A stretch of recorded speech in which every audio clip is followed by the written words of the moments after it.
Okay, welcome back. Thanks for joining us on this interview. In this interview, I have been lucky enough to get hold of one of the lead researchers in one of the largest cryptocurrency scams to date. That is, of course, Onecoin. Now, I came into the knowledge of Onecoin through my own investigation into Bitman 360, of which I'm making an investigatory documentary. So it only makes sense that it's part of my research that I speak to some of the most informed individuals in the space. And I'll let you introduce yourself, Tim, but if you'd like to go ahead and tell us a little bit about what you've been up to over the last recent years in the crypto space. And yeah. Sure, absolutely. And my name is Tim Curry. I go by Tim Tayshun online. I got into Bitcoin when I was introduced by a friend all the way back in March of 2013. Fell in love with it and just started, thought about the potential opportunities it had for changing the world and changing the way that we think about money, and was just fascinated. So I followed that, and I around 2014, yeah, actually the end of 2014, I was able to put out some Bitcoin ATM machines because I wanted to pave the way to introduce others into the space and make it very easy to build on ramps and off ramps on into Bitcoin. And around that time, 2014, there was a cryptocurrency that come out called Paycoin. And Paycoin was pretty interesting because of for a number of reasons, but they also had bombastic claims that they were partnering with Visa, MasterCard, and some very, very big box retailers here in the US. And most importantly, that when they launched in January of 2015, that they would have a $20 floor. So I was following that in the Bitcoin forum, and it was pretty fascinating because there were so many people that were just, dependent upon its success, and so many people that didn't, that were calling it out as a Ponzi scheme. And I was just kind of watching on the sidelines. I was still fairly new in crypto. That ended up collapsing. Josh Homero Garza, the CEO, was supposed to speak at North American Bitcoin Conference, which was my first official conference that I had flown across the states to Florida for, and was very interested to see what he had to say. So anyhow, in watching the aftermath and kind of the pieces being picked up, and people that were just, didn't know what to do and were desperate and perhaps even suicidal after that collapse, because a lot of people had put a lot of money into that. When someone had contacted me over Facebook about a new cryptocurrency named Onecoin, I was like, at first, of course, I had never heard of it. This is in March 28th of 2015 to be exact. And he's like, yeah, you got to check this thing out. I noticed you're into crypto. And I was like, yeah, sure, that sounds interesting. Let's check it out. And within about 3 minutes of looking at the website, it was pretty easy for me to tell that it was a scam. So from there, yeah, go ahead. So that's 6 years ago now. Yeah. Yeah. And it still continues to this day to a much, much, much, much smaller extent. About 9 out of 10 or 95% of its leadership has already abandoned the project, either gone on to other scams or totally gone underground. Okay. With a lot of money. And Onecoin was targeting any nations in particular, any continents in particular? So Onecoin started out with leadership that they had recruited and built kind of an all-star team with, which was something that they would do over the years. And those quote unquote leaders, or misleaders as we would call them, they were from Scandinavian countries, but also had reach in Singapore, China, areas like this. So that was where the company first began to grow. and it just simply took off like wildfire. And I forget the quote from Mark Twain, but he said something to the effect of, the bigger the lie, the more easier it is to believe, something like this. And that was clearly what they were going on, because they had, said that the CEO was, two-time businesswoman of the year, 200 plus IQ, and 200 plus IQ. It's kind of ridiculous, but many, many bombastic claims. Yeah, and as I understood it from our previous conversations, you were part of researching the BBC documentary, The Crypto Queen, I believe it was called. Right. So similar to your journey with Scooter Coin, what myself and a number of others around the world who kind of seen this begin to come up and kind of seen the potential of devastation, financial havoc that it was going to cause, we decided to follow it. And I mean, my girlfriend watches detective movies. She enjoys, those kind of things, or detective documentaries, and who did it, killer stuff, 2020, etc. And this was like a live, real-time observation that became almost like a choose your own adventure, because we started rattling cages and really going after, like, some of the big people that were promoting it, and trying to turn them around, and to come to a realization either that it was a scam, or to admit that they were scamming and that they didn't care, and both of those things happened. Yeah, no, I don't know if that deviated from your original question. I may have gone off on a tangent. Sorry. No problem. It's I mean, it's all very useful information, and like you say, it is a similar journey. However, I'm obviously putting myself out there in the spotlight, making the documentary and everything. The Crypto Queen, that was an audio show, right? Or was there an actual? Yeah. It was. So that was a podcast. It ended up having over 4 million downloads. Became the #1 podcast on Apple iTunes in fall winter of 2019. And my point to that was, as I began working with, as many of us individual began attacking this, we would notice each other's comments and efforts online in blogs on, across the internet and things like this. And so some of us kind of ended up gravitating towards each other and working together, etc. And so the BBC podcast was a culmination of that journey, and of us kind of, working with and contacting others that were passionate about, trying to take this down and maybe teach real cryptocurrency to the victims and to the general public. One of the things that, that Onecoin, of course, claimed to be was a cryptocurrency, and it never was a cryptocurrency. There was no blockchain.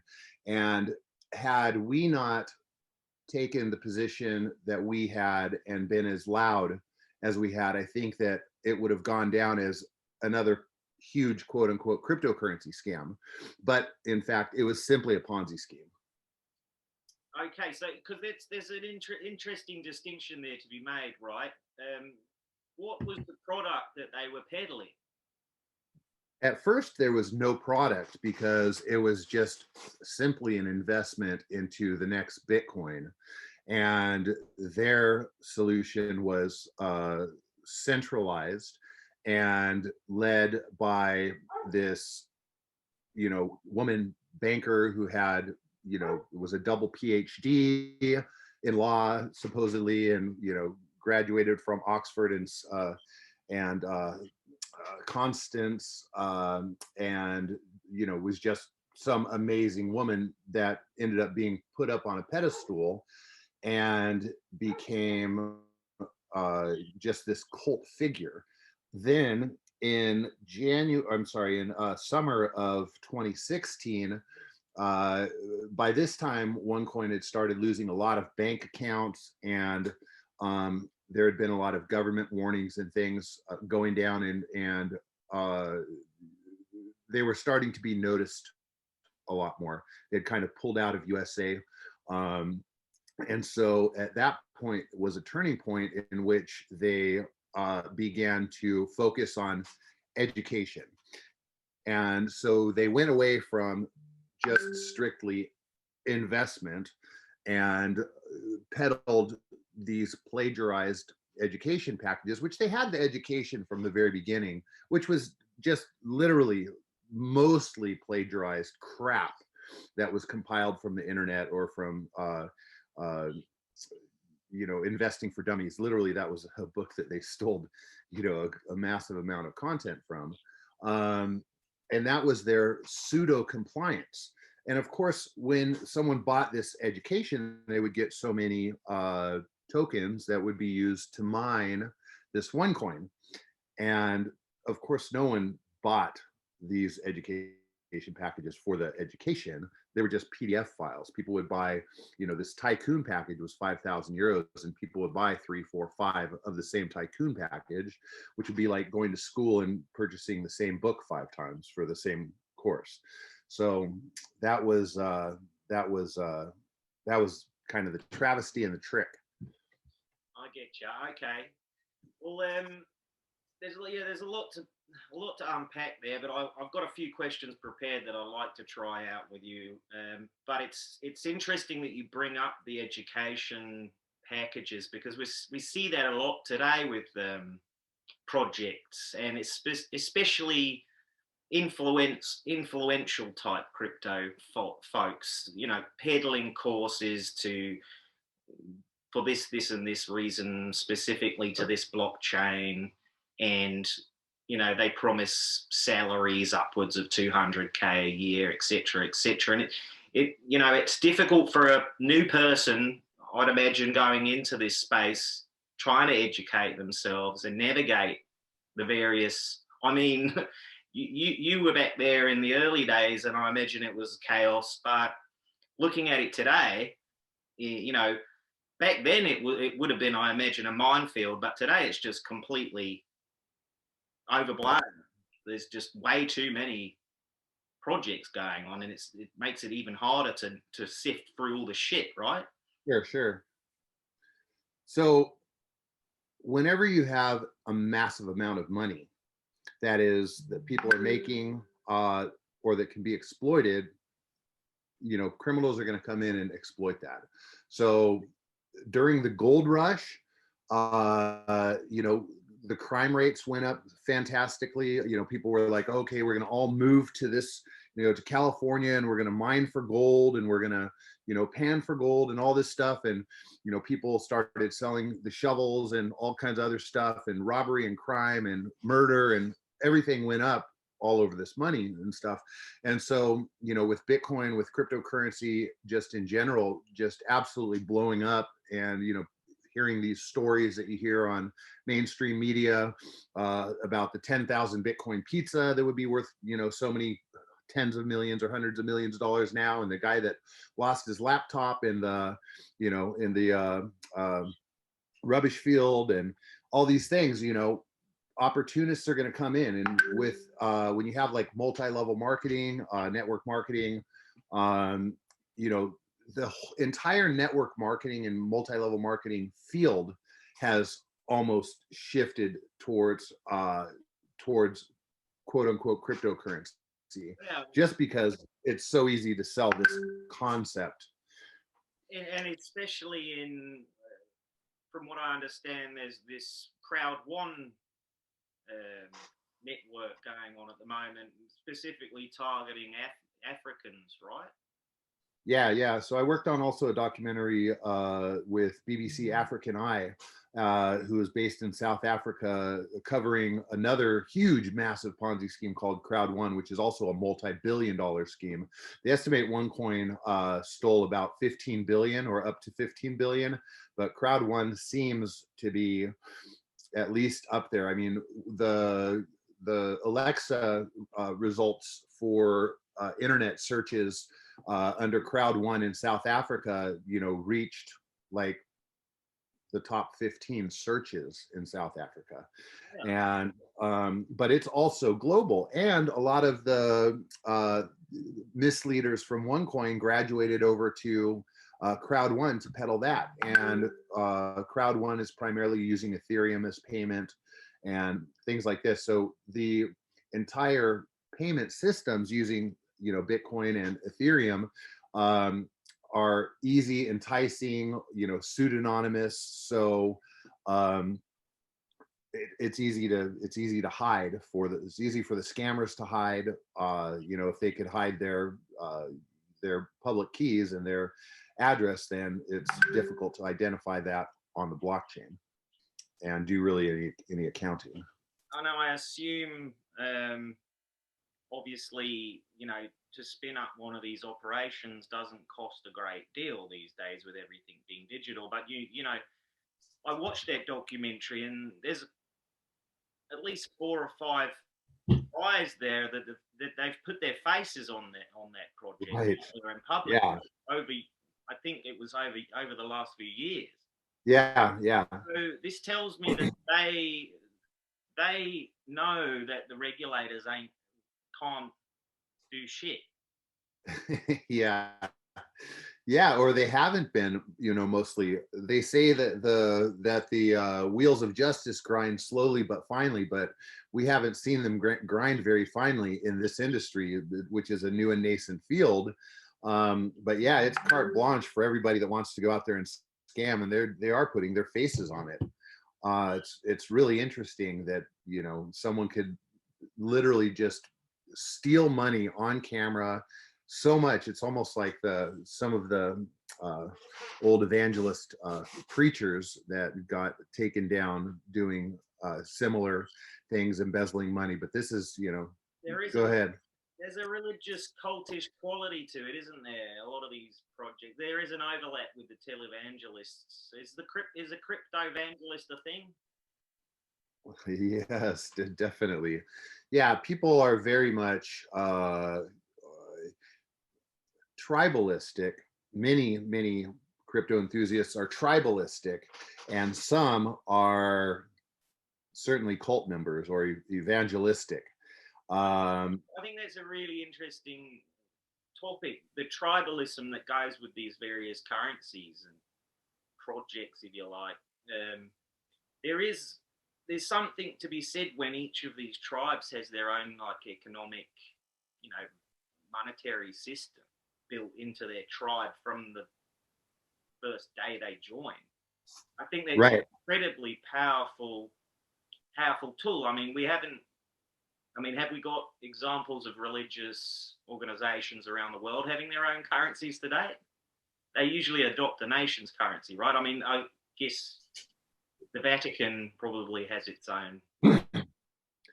Yeah, the Vatican has its own, right, but no other religions or anything like that. But interestingly, churches are some of the biggest culprits in multi-level marketing schemes, and you know, pastors often go down in some of these scams, and these are people that are trying, you know, supposedly looked up to do good, to help the poor and things like that, and they're just doing the opposite. So that's interesting. It is, especially considering I like to fast forward sometimes into the future and imagine, like, okay, if this is going to be the new reality, what does that actually look like when there's hundreds, maybe thousands of tribes congregating around these currencies, these coins, of which they're, you know, this programmable money they talk of. If you have an economic system attached to each tribe that can have certain protocols attached to it and programmable, you know, features, that's an immensely powerful tool for whomever brought that particular currency to market. Sure. So, I mean, we think about CSW, Craig Wright with Bitcoin Satoshi's Vision, or Richard Hart with Hex, which is a controversial subject. I still really don't know what to think of that whole thing. Yeah, I interviewed him recently, actually. That's so cool. So yeah, he's an interesting character, and he's an old school, you know, crypto guy, and you know, he's studied. He's very fluent in cryptocurrency and blockchain, but also I think he's been studying multi-level marketing and being like, hell, why not me? You know, I think my impression again is, you know, he knows what he knows which lines to walk along in order to stay the right side of the law. And to be honest, I've had since I interviewed with him, I've had a lot of conversations with Hexians, they call themselves, Right. particular tribe.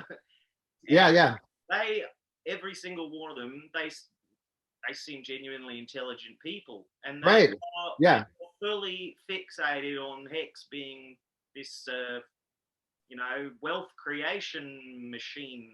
And I haven't had the time. I can't study the tech, but I can absorb the culture to a certain extent and take a reading. And at one point I was tempted to get involved there and have a little look at Hex myself. I mean, you can look at the charts yourself. Yeah, sure. But let me move on here. There was before I get lost, there's a few questions that I do want to touch on. Specifically, my investigations around crypto influencers. Fakefluencer is the name of my documentary. So, what's your view on the techniques used by crypto influencers to draw speculators into a project? So, I mean, I think that to make it simple, there's legal and illegal. there's securities and non-securities, and you're drawing speculators. You're either drawing speculators in or you're drawing users in. So which are you drawing in? And based on which you're drawing in is really determines to some extent whether this is a security or whether this is a utility. And also where you're located in the world. Right, absolutely. Sure. So I've seen companies get hit with it's a security token in the US, and then they've just packed up and moved abroad, set up shop abroad. That's neither here nor there, in my opinion. But I'm more curious about the methods and the techniques that these crypto influencers use to draw in people. Like, for example, this airdrops. Yeah. And the various Twitter competitions that they run. For bounties and sure. Yeah. So groups, the Telegram pump groups, for a few $1 million startup capital, you can easily draw in a massive crowd using the reward mechanisms. Right. I think it's really interesting from a marketing standpoint as to the new avenues that have been explored and implemented. Because I mean, what you want to do is you want to get that word of mouth going, and with these airdrops, with the rewards and bounties, and reposting and follow and like, and gets you this this reward. It spreads the word rather quickly, and depending upon the figurehead and what their methodology is, whether it's tech focused or whether it's focused on returns, is going to be what kind of crowd and their aptitude that is brought into the project. Exactly. And often we're seeing young folk, especially, well, I understand Asia is being hit quite hard. Also India, South America. Yeah. They seem to target these young and vulnerable, or maybe not so well educated, if you like, with these kind of schemes. And right. It's just a tragic set of circumstances that will continue to unfold going forward, and I don't think any amount of regulation is going to fix that. Given the fact you can just move your operation abroad, and I assume some of these projects don't even have any sort of concrete centralized business location. They're decentralized essentially, so there's nobody to hold accountable. Right, absolutely. That's an important part of due diligence, is to determine what those types of red flags are and who is accountable. Exactly, and a lot of younger folk are not capable of it. But right. What are some sure signs a crypto project is a Ponzi? Anything that guarantees a return cannot guarantee a return, and that's a huge red flag. Any team, any company that does not list their team, including their CEO, that's a huge red flag. A lot of scams will say, we're a group of 20 individuals with a combined experience of 200 years in the trading space, for instance, but they won't go on to list any individuals. So what you want to look for is you want to look for the etymology of people's success that are involved in that project. You want to know who the CTO is, the Chief Technology Officer, what team they've built, what their previous successes or failures were, and if failures, why. Do they have criminal histories? These sorts of things. You want to look for an address on these projects, and even when it does have an address, you want to Google that address and see that it's not in the middle of a swamp out in the Ozarks, or it's not some renta office, what do they call those, Regis offices, in some random area, or that it's not a garage, a car garage in the city somewhere, that it's an actual believable office. So what you've just described is Bitcoin. Yeah, that's an interesting point. But Bitcoin runs on its own self-sufficiency, is open source, completely transparent,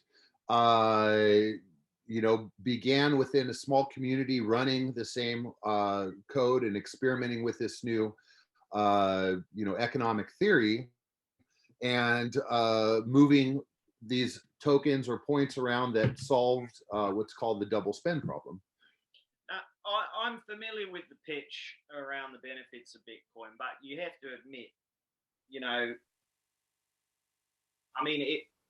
you described the Ponzi, and it fits the description of Bitcoin from my perspective, sitting here in my Dubai offices. But why is pseudo identities on the internet, like Satoshi, this figurehead of Bitcoin or group of anonymous people? What's your take on that, on maintaining a pseudonymous figurehead for these projects, these decentralized projects?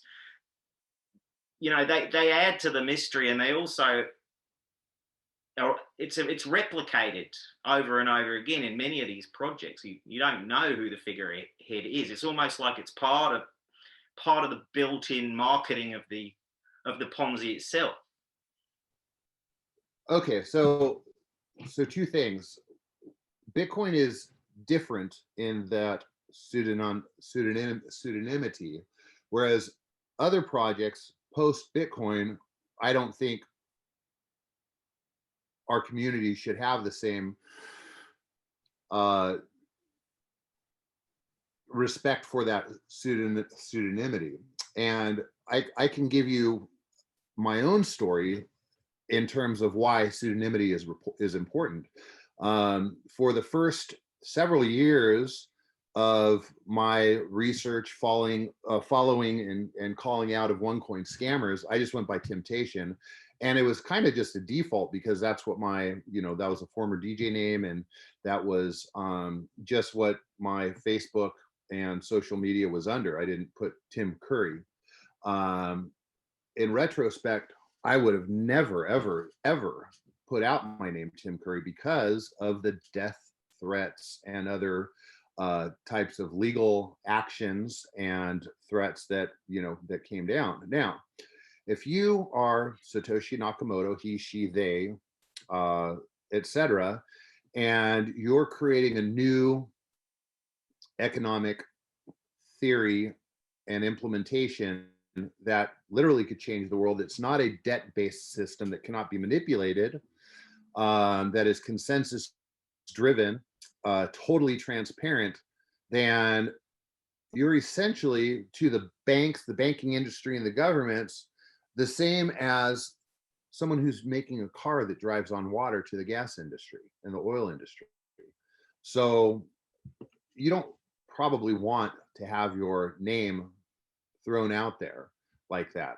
So I think, the yeah, argument is too disruptive to be associated with long term. It's too disruptive. or dangerous, too disruptive, too dangerous. Yeah, sure. Yeah. Okay. But we know a lot more about Satoshi Nakamoto than we do about many of the, thought leaders in history, that go back to the ancient Greek and in Roman days. We don't know that much about many of those guys that have, proposed new mathematical theories and whatnot that we use to this day. You, you have a point, but you mentioned just then it's not a debt-based system. Now, through some recent research that I've been doing, I've seen that actually a debt-based system is emerging on the back of Bitcoin via DeFi applications. Okay, sure. DeFi, yeah, decentralized finance. Yeah. Essentially, what it seems to be doing is taking those people that bought Bitcoin when it was very cheap, or even last year when it was cheaper than it is right now, which is a significant difference. And it's turning each of those individuals into the banks, basically, because they, as I understand it, they deposit their Bitcoins into a smart contract, is it? Right. Yep. And that allows them to leverage or loan out against their holding, essentially turning them into a type of financial service. Right. Without any of the regulatory framework or necessary education, even. I mean, so it's very possible that the Bitcoin or whatever the blockchain that it's built upon is going to end up facilitating not just not like what we used to, a nation-based central banking system that issues and loans and creates debt, etc., with the banks, in cahoots. Every motherfucker on earth is going to have that power now. Right. Excuse me, the French. I think that's great. That gives us more opportunity. It gives us the opportunity to be more responsible for our own finance, if we like, to exercise different levels of risk and insurance on what type of financial systems we wish to participate in. Over time, those systems will be either solidified as far as what am I trying to say? The trustworthiness of those systems is either going to solidify or be broken down. And that's something that it's called anti-fragility that can only be determined over time. And so right now, everything is new, fresh, and nascent, and a lot of people are going to lose a lot of money, and a lot of scammers are going to come into the space and build some of these projects and walk off with tens of millions of dollars in Ethereum or other cryptocurrencies. And that's why due diligence is so important at this point in time, and why this space is also so exciting. It's certainly a wild, that's for sure. But anyway, Tim, much appreciated, mate. This has been an education, and I only hope that people who have watched this will also learn something useful to take home with them, especially when it comes to the scamdemic. Right on, man. Good. It's all about education. It really is.